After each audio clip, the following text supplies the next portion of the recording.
ORCA's dynamic Living Lagoon program has engaged over 700 students and 25 teachers in 6 schools in Indian River and St. Lucie counties. While working alongside ORCA researchers, students ages 6 to 18 learned about coastal ecosystems and were exposed to living shorelines through a number of different science, technology, engineering, art, and math activities. Living shorelines are shoreline protection projects that provide habitat for plants and animals, stabilize shorelines, and improve water quality.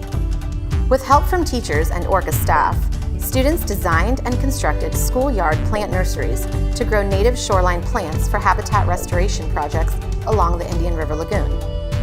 This program included monthly in-school and after-school visits, field trips, and summer camps for local students. Over 300 community volunteers assisted ORCA with the construction of 8 living shorelines at locations owned by the Indian River Land Trust.